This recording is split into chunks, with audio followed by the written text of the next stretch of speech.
Bonjour à tous et bienvenue dans ce webinaire Parlons Action qui est dédié aux actionnaires individuels Air Liquide. Ensemble, pendant près d'une heure, nous allons vous aider à mieux comprendre quels sont les différents modes de détention de titres chez Air Liquide, comment passer des ordres de bourse. Nous allons également aborder quelques points sur la fiscalité et puis nous allons vous faire découvrir les services et expertises qui sont proposés par la direction du service actionnaire Air Liquide. Ce live est donc vraiment fait pour vous et notre objectif, c'est qu'à la fin de cette petite heure que l'on va passer ensemble, vous soyez incollables, vous ayez tous les secrets d'être actionnaire chez Air Liquide. Alors, c'est une émission que nous avons construite grâce à toutes les questions que vous nous avez posées déjà en amont lors de votre inscription à ce webinaire Parlons Action. Mais je vous invite aussi à continuer à nous poser des questions grâce au chat qui est à votre disposition et nous y répondrons dans une deuxième partie d'émission. Alors à mes côtés, pour vous accompagner, j'accueille Safia Le Sieur, Anne-Laure Martinon ainsi que Louis Lafont. Bonjour à tous les trois. Un petit tour de piste pour vous présenter. Safia Le Sieur, vous êtes chef de projet marketing et développement du pôle actionnaire individuel chez Air Liquide. Anne-Laure Martinon, vous êtes responsable pôle opération sur titre et gestion du nominatif. Et Louis Lafont, quant à vous, vous êtes responsable marketing et développement de l'actionnariat individuel. Bonjour à tous les trois. Alors, je vais commencer tout de suite avec une première question pour vous, Louis. Le webinaire Parlons Action aujourd'hui s'appelle l'actionnariat en pratique. C'était important pour vous de l'intituler ainsi parce que vous vouliez vraiment décrypter le plus possible ce qu'est l'actionnariat pour les actionnaires Air Liquide qui nous regardent. Oui, exactement, Hélène. Alors, Air Liquide a la chance d'avoir plus d'un demi-million d'actionnaires individuels. C'est vrai que l'actionnariat peut poser des questions, donc on s'est dit que c'était intéressant de faire un webinaire autour de l'actionnariat en pratique. Chez Air Liquide, il y a une équipe dédiée qui s'occupe des actionnaires, qui offre un service de proximité, qui engage le dialogue avec les actionnaires. Le but, c'est de répondre à leurs questions de façon personnalisée. Et la meilleure preuve, c'est que par an, on traite en moyenne 80 000 emails. On traite 40 000 appels téléphoniques et nous avons le plaisir aussi d'accueillir des actionnaires en physique puisque nous disposons d'un espace dédié aux actionnaires au siège d'Air Liquide, c'est le carré des actionnaires. Donc, cette relation de proximité pour l'actionnariat en pratique, elle est très importante. Et il y a toujours donc des questions que se posent les actionnaires individuels au sein d'Air Liquide. Alors Safia, on va commencer avec vous justement pour rentrer dans le vif du sujet. Est-ce qu'il y a différents modes de détention de titres chez Air Liquide et donc finalement différents profils d'actionnaires Air Liquide ? Oui, tout à fait. Alors, il existe deux façons de détenir des titres chez Air Liquide, soit directement auprès d'Air Liquide, c'est ce qu'on appelle le nominatif pur. Donc, votre interlocuteur est la direction du service actionnaire avec une équipe dédiée. C'est un service unique. Donc, l'ouverture d'un compte titre est 100% gratuit et sans frais. Et la deuxième façon de détenir des titres, c'est de passer par un établissement financier. Donc, soit au porteur, donc c'est le mode par défaut lorsque vous achetez des titres, votre interlocuteur et votre établissement financier. Et la deuxième façon, c'est au nominatif administré. Donc là également, votre interlocuteur et votre établissement financier, mais vous bénéficiez de la prime de fidélité par ce mode de détention. Alors donc si j'ai un compte titre au sein d'un établissement bancaire, je vois qu'il y a une différence entre au porteur ou au nominatif administré. Est-ce que je peux switcher de l'un à l'autre pour justement bénéficier de cette prime de fidélité ? Oui, tout à fait. Alors c'est à l'actionnaire de demander la demande d'initier et de demander la demande de conversion de ces titres du porteur au nominatif administré auprès de sa banque.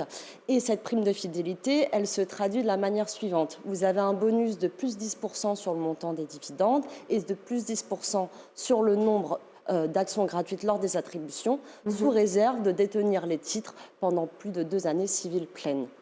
Alors il faut savoir que généralement les banques appliquent des frais pour la conversion des titres. C'est pour cela que nous recommandons aux actionnaires de convertir leurs titres une fois par an et avant la fin de l'année afin de pouvoir bénéficier de cette prime de fidélité. Donc on a jusqu'au 31 décembre pour convertir ces titres-là alors ? Oui, tout à fait. Alors le plus tôt possible, c'est maintenant qu'il faut le faire pour bénéficier de la prime de fidélité dès 2025. Parce qu'il y a un temps de latence de réceptivité réceptivité en fait de la part des établissements bancaires. Tout à fait. Alors c'est une démarche qui est facile à faire auprès d'un établissement bancaire et au sein des porteurs, au sein des actionnaires en direct qui sont chez vous, chez Air Liquide. Est-ce qu'il y a des démarches à faire pour bénéficier de cette prime de fidélité ? Alors non, cette prime, elle est automatique pour les actionnaires qui sont en direct chez Air Liquide, donc au nominatif pur, sous réserve bien évidemment qu'ils détiennent leur titre depuis plus de 2 années civiles pleines. Et là encore, nous recommandons aux actionnaires de passer leur dernier ordre d'achat au plus tard le 31 décembre 2022 à 14h heure de Paris s'ils souhaitent pouvoir bénéficier de la prime de fidélité dès 2025. Ok. Bon, on a bien compris grâce à vous, Safia, quels sont les différents modes de détention de titres chez Air Liquide. Maintenant, une question que se posent forcément les actionnaires individuels, Louis. Comment passe-t-on des ordres de marché, en fait, finalement? Comment peut-on acheter ou vendre des actions? Comment ça se passe? Est-ce qu'il y a différentes façons de procéder? Alors oui, il y a différentes façons de passer un ordre de bourse. En fait, il existe vraiment une variété très importante. Il y a l'ordre de bourse au marché, l'ordre de bourse à cours limité, l'ordre de bourse à la meilleure limite, l'ordre de bourse avec un seuil de déclenchement. Donc vous voyez toute une variété et chaque ordre de bourse a des caractéristiques propres que l'actionnaire doit maîtriser avant de vouloir acheter ou vendre des actions. Et est-ce qu'il y a des typologies d'ordres de bourse qui sont plus fréquents justement au sein d'Air Liquide? Alors, il y a très clairement 2 ordres de bourse qui sont privilégiés par nos actionnaires. Le premier, c'est l'ordre de bourse au marché.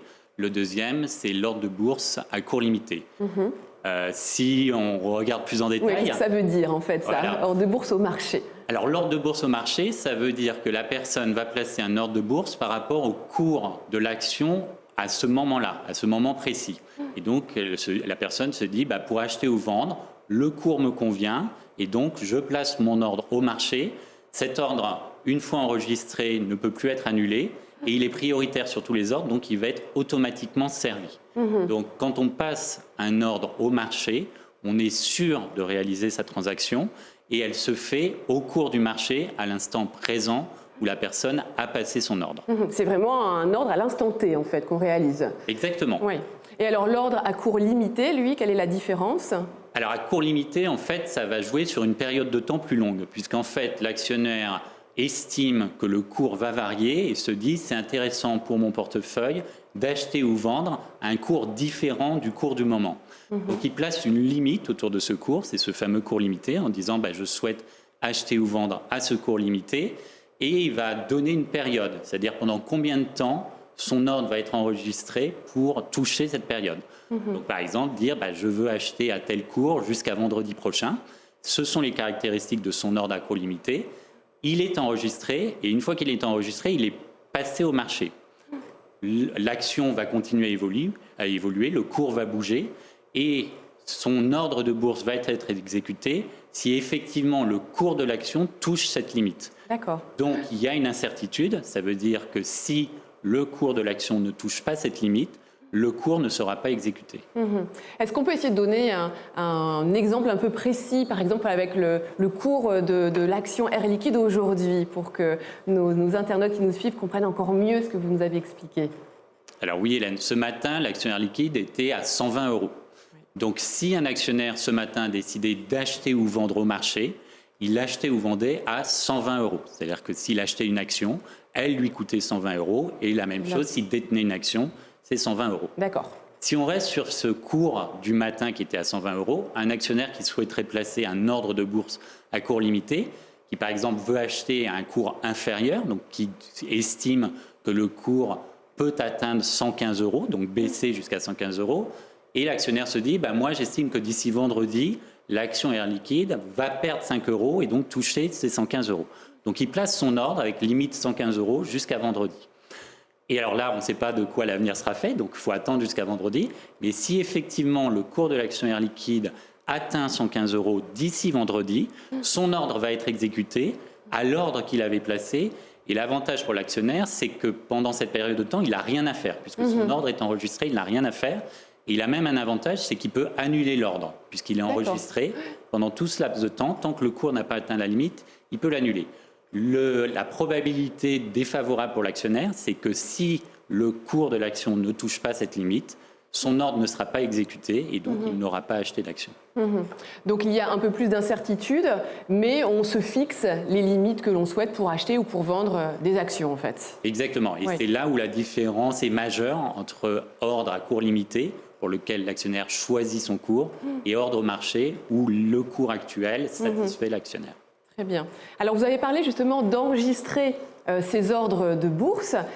Aujourd'hui, Air Liquide a une plateforme, en fait un moyen qui permet aux actionnaires de passer ces ordres de bourse par eux-mêmes. C'est via l'espace actionnaire. Vous avez vraiment souhaité depuis le confinement, depuis les confinements, Cynthia, mettre un coup de projecteur, bien développer tout cet aspect digital pour les actionnaires Air Liquide.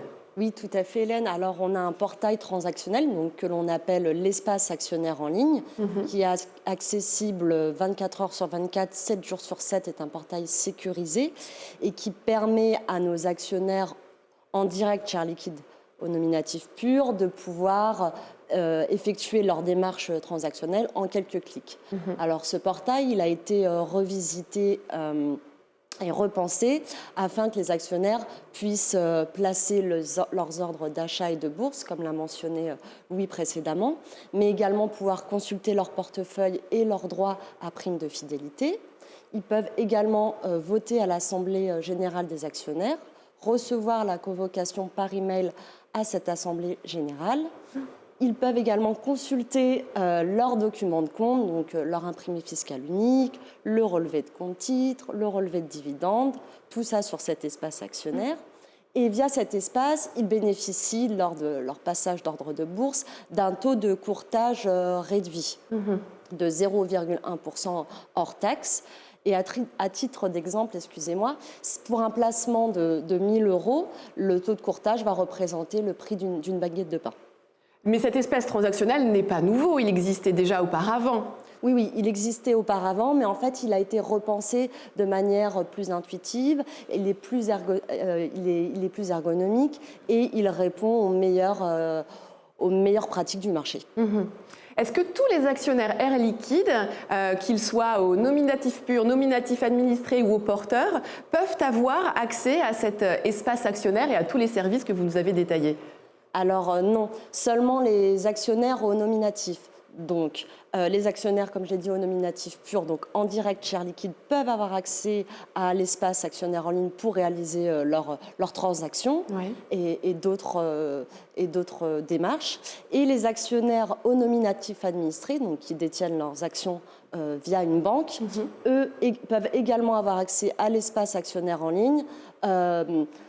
Sauf pour la partie transactionnelle, donc ils ne peuvent pas réaliser leurs ordres de bourse. C'est l'établissement financier bancaire qui le fera. Tout à fait, c'est ça. Et sur cet espace, ils peuvent en revanche consulter leur portefeuille, leurs informations personnelles qui sont bien évidemment communiquées via l'établissement bancaire. Mais ils peuvent également voter à l'Assemblée générale des actionnaires et recevoir leur convocation pour cette assemblée. Et alors, que proposez-vous aux actionnaires, aux porteurs qui n'ont pas accès finalement à cet espace actionnaire ? Alors, pour nos actionnaires aux porteurs, comme pour nos deux autres types d'actionnaires... Ça, c'est pour tout le monde. Ça, c'est pour tout le monde, voilà. Nous avons une rubrique actionnaire sur le site airliquide.com, donc avec une rubrique dédiée qui est nommée l'actionnariat en pratique, où tous les actionnaires peuvent retrouver les avantages à détenir des actions chez Air Liquide, la fiscalité, la transmission, les donations. Ils peuvent également, via cette rubrique, consulter des articles sur la pédagogie actionnariale, des podcasts, une documentation utile à leur vie d'actionnaire, comme le livret de l'actionnaire ou encore les fiches pratiques.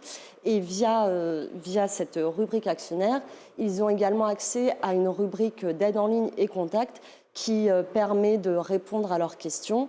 Et s'ils souhaitent également poser des questions via notre formulaire de demande qui est présent sur cette rubrique, ils peuvent également le faire. Et les questions arrivent directement chez nous, donc chez Air Liquide, à la direction du service actionnaire. Donc beaucoup de services qui sont proposés dans cette rubrique actionnaire sur le site Air Liquide. Est-ce qu'aujourd'hui, les actionnaires Air Liquide se sont bien appropriés l'espace actionnaire dont nous avons précédemment parlé ? Est-ce que vous avez un peu des notions de comment ils l'utilisent?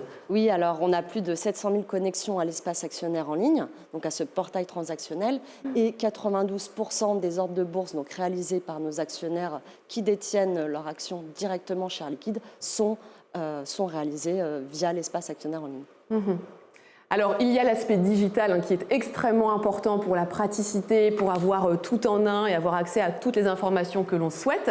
Mais il y a aussi l'aspect humain. Là, je me tourne vers vous, Louis. Vous nous avez parlé de cette équipe d'experts, de conseillers qui est au sein d'Air Liquide et qui fait en plus une spécificité vraiment propre pour une entreprise du CAC 40 qu'est Air Liquide, d'avoir une équipe dédiée comme ça aux actionnaires. Vous pouvez nous la détailler un petit peu, nous la présenter plus en profondeur? Oui, alors c'est une équipe unique en fait au sein du CAC 40. Air Liquide est la seule société qui met autant de ressources pour humaines, à proximité les actionnaires individuels. Sachant que ces plus de 40 personnes sont toutes expertes de l'action, c'est-à-dire que leur sujet de travail, c'est l'action Air Liquide, donc ils maîtrisent vraiment très bien tout ce qui se passe autour de l'action Air Liquide. L'idée, c'est vraiment de proposer ce service de proximité, d'encourager le dialogue. Comme Safia le mentionnait, les personnes peuvent nous envoyer leurs demandes personnalisées depuis le site airliquide.com et donc ça va être traité par des pôles d'experts qui donc vont offrir une réponse personnalisée. Alors je vais parler d'un pôle d'experts qui est le pôle tenue de compte. Le pôle tenue de compte, il est là pour répondre aux actionnaires qui sont directement actionnaires auprès d'Air Liquide. Et l'idée, c'est de produire tous les documents de compte, de les éditer, de les distribuer. Donc par exemple, le relevé de compte titre en fin d'année, le relevé de dividendes, etc. C'est géré par ce pôle-là. Toutes les questions relatives aux documents de compte sont traitées par ce pôle. Anne-Laure va nous présenter deux autres pôles au sein de la direction du service actionnaire. Tout à fait. Nous avons également un pôle fiscalité qui est composé d'experts qui sont en relation au quotidien avec nos actionnaires et qui a pour but de répondre aux questions diverses liées à la fiscalité de nos actionnaires, des titres de nos actionnaires. On peut par exemple les aider à comprendre le calcul du prix de revient de leurs titres. On peut également les aider à calculer la plus-value s'ils vendent des titres. On peut également les accompagner dans leur déclaration de revenus. Nous avons un autre pôle qui s'appelle le pôle patrimoine, qui gère la transmission des titres, à la fois dans le cadre des donations ou des successions. Et là encore, nous avons un groupe d'experts qui est en contact avec nos actionnaires, mais également avec les notaires, puisque beaucoup de ces transactions-là sont faites sous acte notarié. Alors, vous nous avez parlé là justement de donation ou de succession. On est vraiment dans la transmission. Et chez Air Liquide, c'est aussi important de pouvoir accompagner les transmissions, surtout quand elles sont pour des enfants ou les petits-enfants d'actionnaires Air Liquide. Vous cherchez vraiment à les éduquer, à avoir une pédagogie pour ces actionnaires mineurs. Alors, qu'est-ce que vous faites pour cela chez Air Liquide ?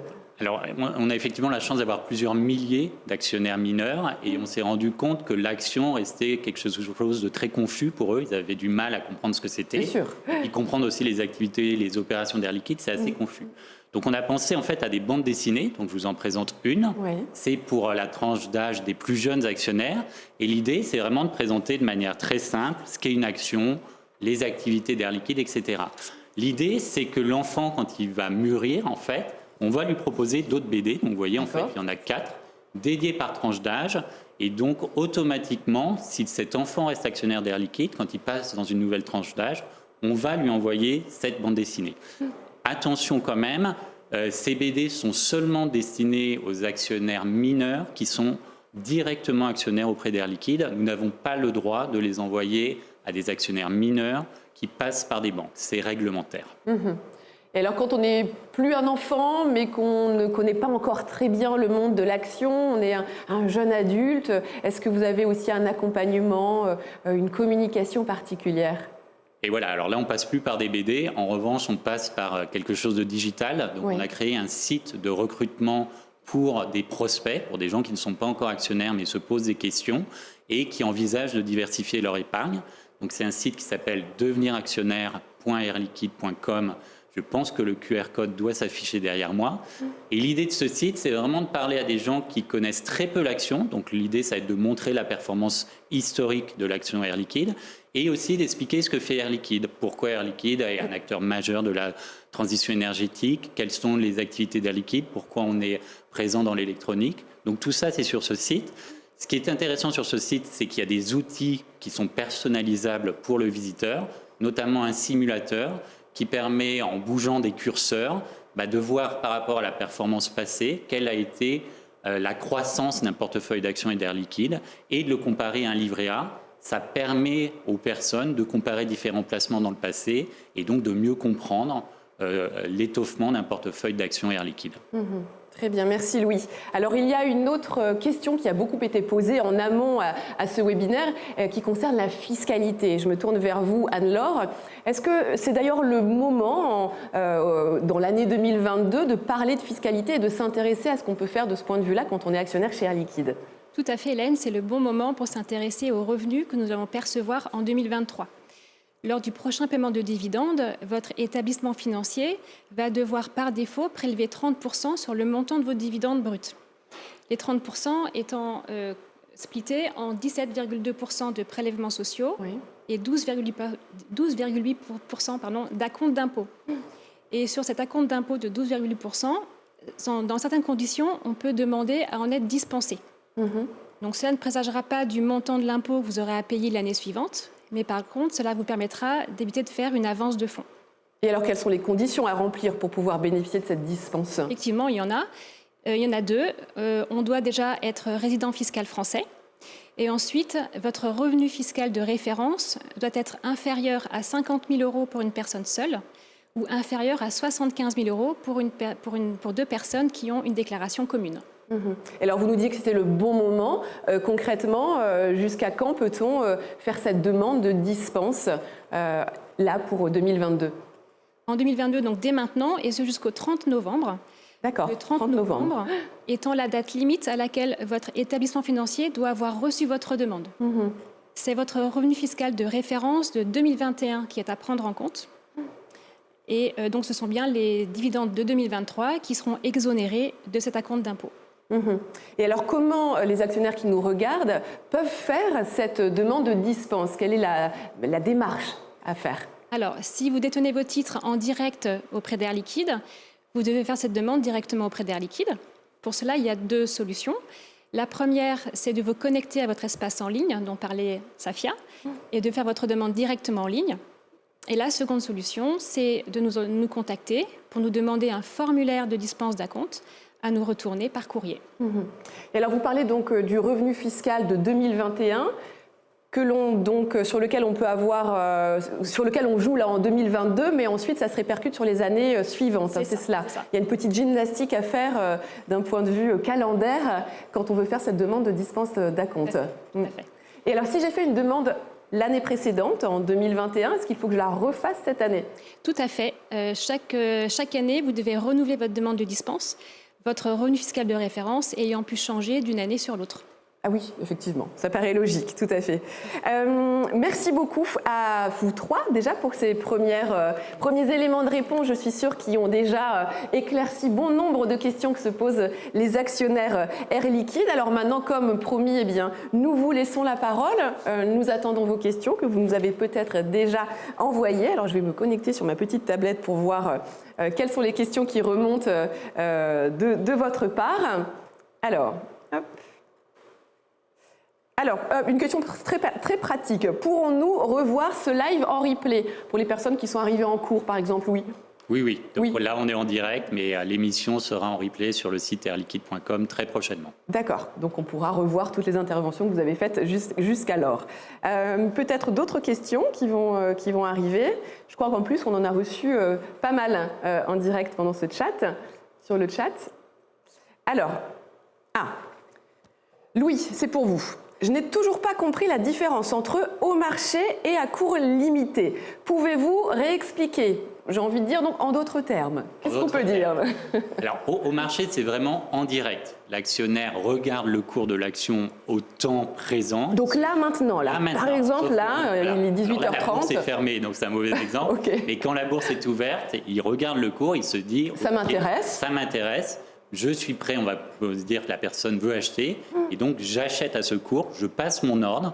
Une fois que cet ordre est enregistré, il est sûr d'être exécuté, et donc la personne va effectivement acheter la quantité d'actions au cours du moment, au marché. Alors il y aura des toutes petites variations, mais c'est du direct. D'accord. La différence avec cours limité, c'est que c'est pas du direct, c'est plus de la prévision. On est par rapport au futur, c'est une analyse par rapport aux heures, jours ou semaines qui viennent, parce qu'on peut aller jusqu'à 2 mois.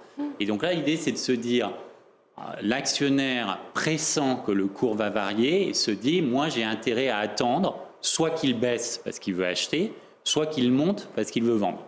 Et donc, il se dit, très bien, je préfère fixer une limite maintenant, je la fixe maintenant, je dis jusqu'à quand elle est valable, j'enregistre mon ordre, à partir de là, je n'ai plus rien à faire.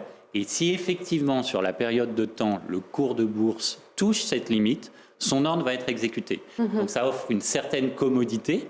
Il n'a pas à regarder la bourse en permanence, l'ordre est enregistré. Et donc effectivement, si le cours de bourse touche cette limite, ça y est, l'ordre va être exécuté. La seule contrainte, c'est que ce n'est pas forcé que son ordre de bourse soit exécuté, puisqu'effectivement, si le cours de l'action ne touche pas cette limite, son ordre ne sera pas exécuté. Donc j'espère que j'ai été plus clair. Écoutez, moi j'ai tout compris en tout cas, Louis, donc je pense que vous avez été très clair. Merci Hélène.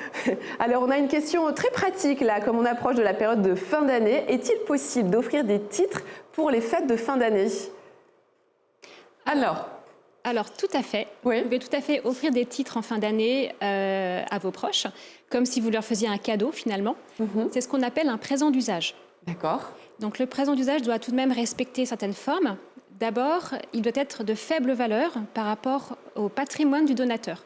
Les textes ne sont pas très précis sur le sujet. Ils disent qu'il ne faut pas appauvrir le donateur. Donc vous pouvez donner entre quelques titres et quelques dizaines de titres sans problème. Ensuite, il faut que le présent d'usage soit fait à l'occasion d'un événement particulier.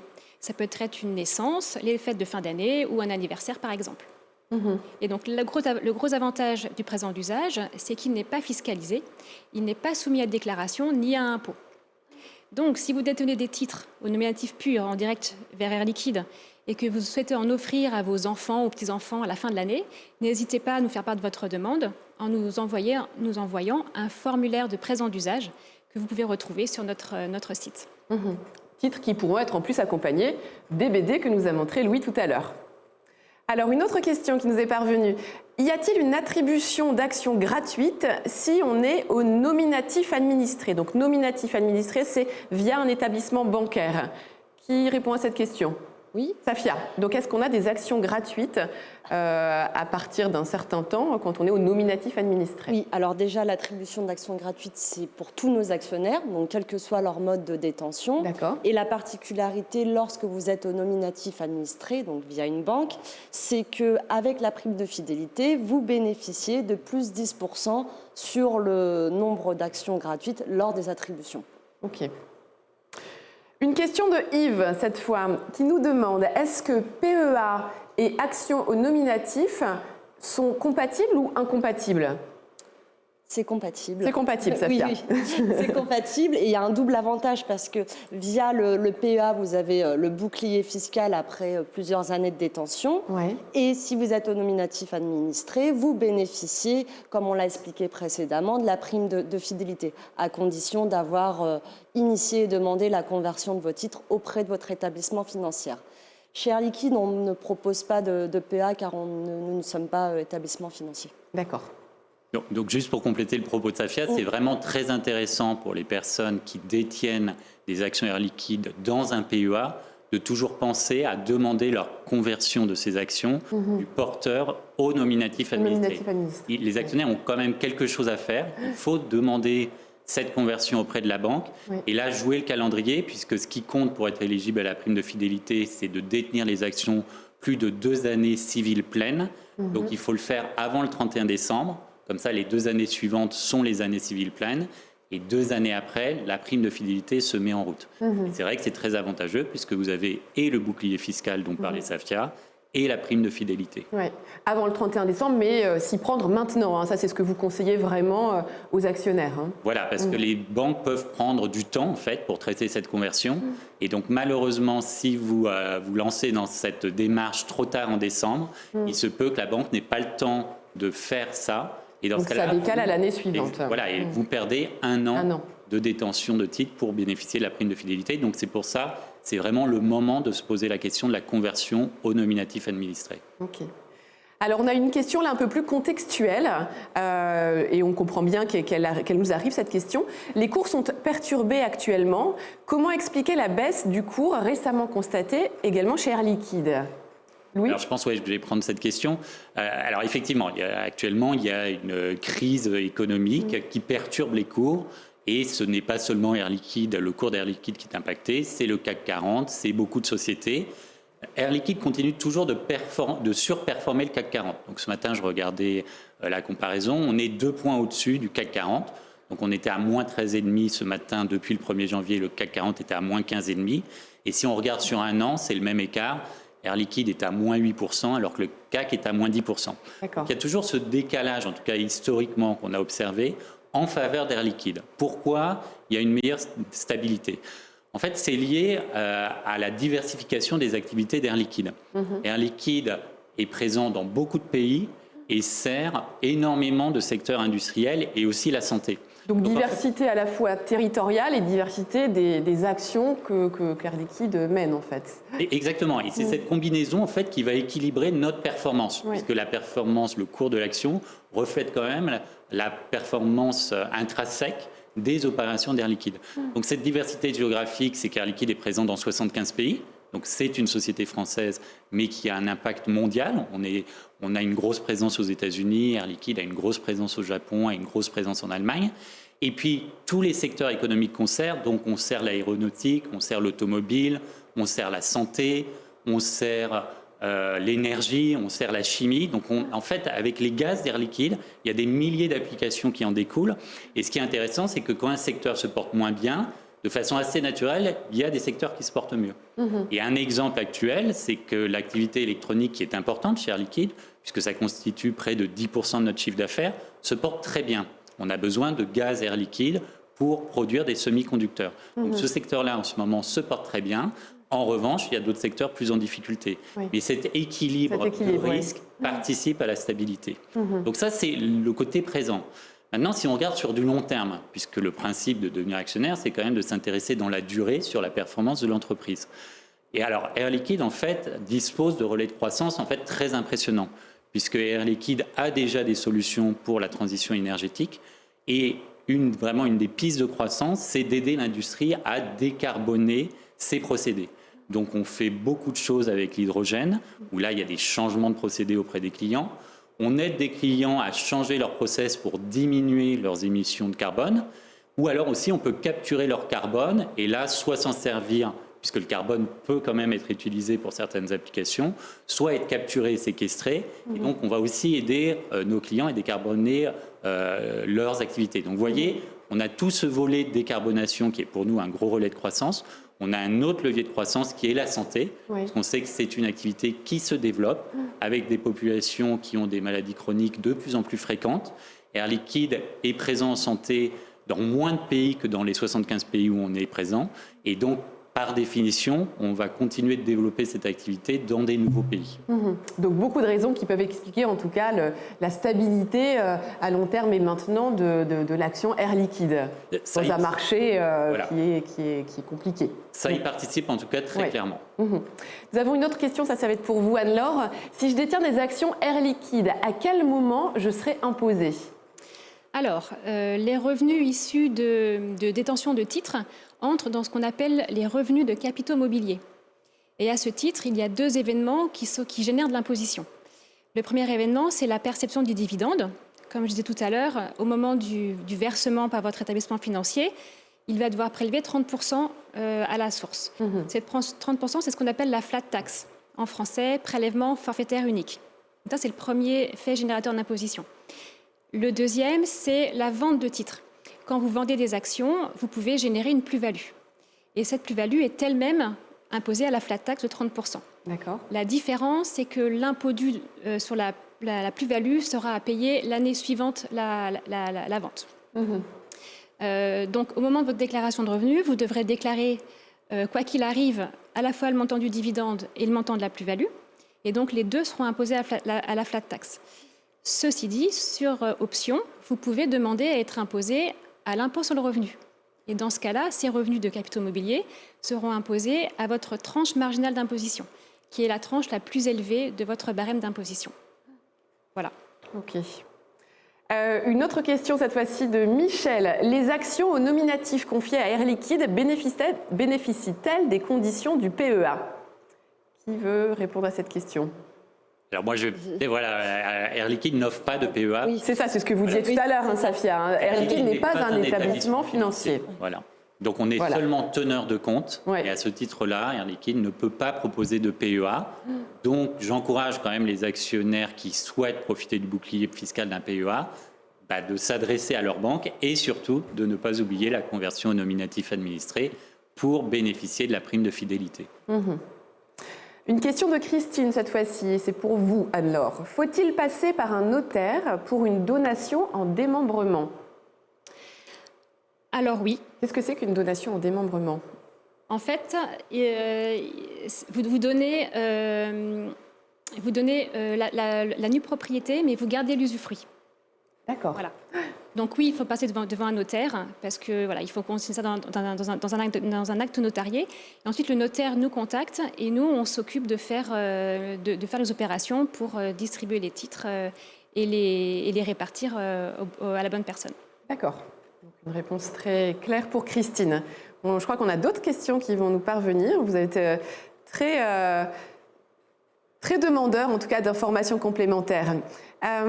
Transmission de titres à un enfant mineur, est-ce possible? Y a-t-il des démarches particulières à effectuer auprès des impôts? Donc, transmission de titre à un enfant mineur, est-ce possible? Je peux dire que oui, parce que j'ai bien compris tout ce que vous nous avez dit tout à l'heure, Louis et Anne-Laure. Y a-t-il des démarches particulières à effectuer auprès des impôts? Alors, tout dépend du type de donation que vous avez choisi. OK. Et donc, le présent d'usage dont je parlais n'est pas à déclarer aux impôts. Il y a un autre type de donation qui est le don manuel, qui lui non plus n'est pas à faire devant un notaire, mais par contre est à déclarer devant aux impôts. Il y a la donation simple qui, elle, est une transmission de vos titres qui est à faire devant notaire et qui est à déclarer également. Et enfin, il y a la donation partage qui, vraiment, là, est une anticipation de votre succession. Donc, au profit de vos héritiers directs. Oui. Et là, est à faire devant notaire et à déclarer aux impôts également. Donc, 4 types de donations qui ont chacun leur spécificité. Voilà, c'est ça. Ouais. En fait, il n'y a que le présent d'usage qui n'est pas à déclarer aux impôts. D'accord. Une question de Michel. Si vous vendez en début d'année des actions de plus de 2 ans, avez-vous droit à la prime de fidélité? En début d'année. Alors, a priori, non.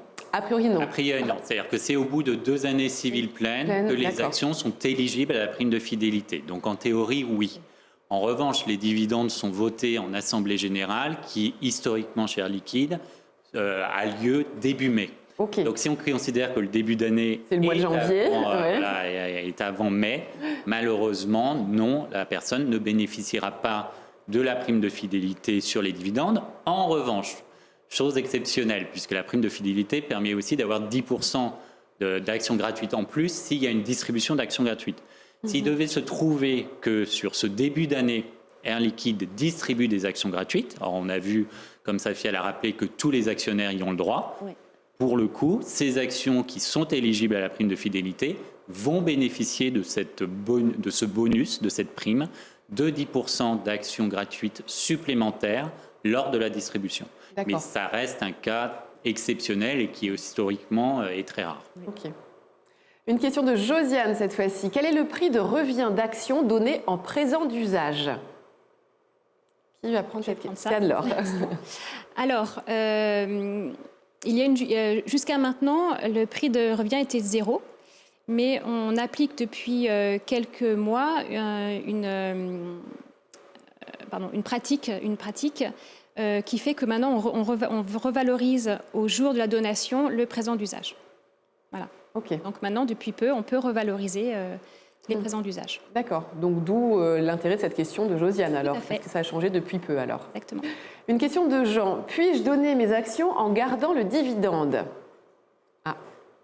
Alors, dans ce cas-là, vous pouvez donner des actions en démembrement, justement. En démembrement, c'est ce Et que donc, vous disiez. gardez l'usufruit, donc les fruits de l'action, donc les dividendes. Ok. Et vous donnez la propriété, donc la nue propriété à vos enfants ou à qui vous donnez les titres. Donc, vos enfants sont propriétaires, mais vous gardez l'usufruit, donc les dividendes. D'accord. Alors, on a, je suppose, d'autres questions qui vont arriver. On voit en tout cas que beaucoup de points assez précis interrogent les actionnaires, hein. C'est compliqué l'actionnariat tout de même, hein. On comprend que ça nécessite d'avoir des éclaircissements réguliers. Et alors là, on répond aux questions en direct. Quand même, pour compléter cette émission, il ne faut pas oublier que tous nos actionnaires sont vraiment les bienvenus pour nous adresser leurs questions, qui n'hésitent pas à nous contacter via le site airliquide.com ou à nous appeler. Et leurs questions recevront un traitement personnalisé grâce au pôle de l'équipe de la direction du service actionnaire. Oui, les 40 personnes experts et conseillers qui sont spécialisés. Alors, une autre question. Y a-t-il une régularité sur la distribution d'actions gratuites? Alors, de manière générale, les attributions d'actions gratuites ont lieu tous les 2 ans, mais ce n'est pas... c'est pas figé. Ce n'est pas figé. D'accord. Donc, voilà. Et pour compléter, si on regarde les 20 dernières années, il y a eu 9 distributions d'actions gratuites. Donc, c'est la règle qu'historiquement, a priori, tous les 2 ans, il y a une distribution d'actions gratuites. Alors une question de Michel cette fois-ci. Michel qui n'a pas envie de se contenter d'un webinaire et qui nous demande: est-il prévu une rencontre actionnaire en PACA, en région PACA? Alors, il veut nous voir, il veut vous voir. Michel. Merci, voilà. Merci, Michel. Il ne nous verra pas en 2022 car nous avons été dans les Pays de Loire récemment. Nous étions à Nantes début octobre. Nous allons aller à Toulouse le 6 décembre prochain. Donc s'il y a des téléspectateurs de Toulouse, n'hésitez pas à participer à cette rencontre actionnaire le avec 6 plusieurs décembre. membres de la direction du service actionnaire. En revanche, le programme 2023 est à établir, donc nous notons avec intérêt cette demande pour la région PACA. La région PACA, très bien. Donc Michel, restez connecté sur quoi d'ailleurs? Comment vas-tu pouvoir avoir l'information, Michel? Alors, il va pouvoir avoir cette information sur le site airliquide.com, rubrique actionnaire, via l'agenda des événements que nous publions. D'accord. Nous publions tous nos événements. Tous les événements auxquels il faut s'inscrire. Tout à fait. Oui. Pour pouvoir ensuite y participer.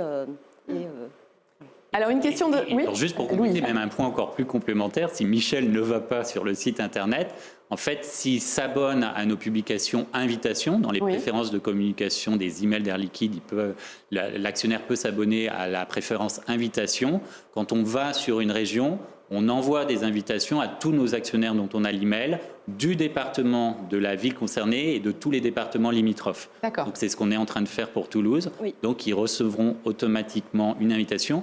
En revanche, il faut que l'actionnaire pense bien à cocher la case invitation, sinon Air Liquide n'a pas le droit de lui envoyer une invitation. Tout à fait. Et pour rebondir sur ce que dit Louis, si l'actionnaire est en direct chez Air Liquide, il peut faire également ses choix de préférence de communication via son espace actionnaire en ligne qu'on a mentionné tout à l'heure. D'accord. Donc Michel ne pourra pas vous rater, en tout cas, s'il sélectionne les bons modes de communication avec Air Liquide. Tout à fait. Une dernière question, puisque le temps passé ensemble arrive bientôt à sa fin. On voit vraiment qu'il y a beaucoup de questions qui sont posées par les internautes qui nous regardent et par les actionnaires Air Liquide. C'est une question de François. Les frais sur actions achetées au nominatif sont-ils plus intéressants que sur un achat via la banque? Je crois que vous nous en aviez un petit peu parlé, Safia, tout à l'heure, sur les frais. Les frais sur actions achetées au nominatif sont-ils plus intéressants que sur un achat via la banque? Alors quand un actionnaire achète ses actions directement chez Air Liquide, donc via son espace actionnaire en ligne, il bénéficie d'un taux de courtage réduit. Donc de 0,1% hors taxe. Et s'il les achète via sa banque, c'est la banque qui définit le taux de courtage pour acheter, pour passer son ordre de bourse, donc pour acheter ou vendre ses actions. Et pour compléter le point de Safia, quelque chose d'important chez Air Liquide, c'est 100 minimum de transactions. Ça veut dire que c'est bien 0,1% dès la première action. Alors que souvent dans les banques, il y a des seuils. D'accord. Ça veut dire que vous allez avoir des taux de courtage qui effectivement vont baisser, mais seulement à partir d'un achat ou d'une vente massive. Chez Air Liquide, c'est important, il n'y a pas de minimum, donc ce 0,1% hors taxe est valable pour les ordres de bourse passés depuis l'espace actionnaire. Très bien. Bon, merci à tous les trois. Merci Safia, merci Anne-Laure, merci Louis. On a répondu, j'espère, à la majorité des questions que se posent les actionnaires Air Liquide. C'est comme ça d'ailleurs qu'on avait construit cette première partie. Vous aviez regroupé toutes les questions les plus fréquentes pour y répondre au cours de le premier échange que nous avons eu ensemble et qui est donc bientôt disponible en replay sur le site Air Liquide pour pouvoir revoir toute cette première partie. Je tiens également à dire que sur la plateforme sur laquelle vous êtes actuellement connectés, vous pouvez télécharger aussi des fiches pratiques. Les fiches pratiques qui reviennent sur les éléments clés qu'on a balayés ensemble aujourd'hui. C'est l'occasion de les télécharger, de les mettre sur votre ordinateur et de pouvoir les consulter ultérieurement après toutes les premières explications que nous avons eues ici en plateau. Fiches pratiques que l'on peut aussi retrouver sur le site Air Liquide. Et puis, on se donne rendez-vous en 2023 pour de nouveaux webinaires Parlons Action avec Air Liquide. Merci à tous les trois. On vous souhaite une très belle soirée.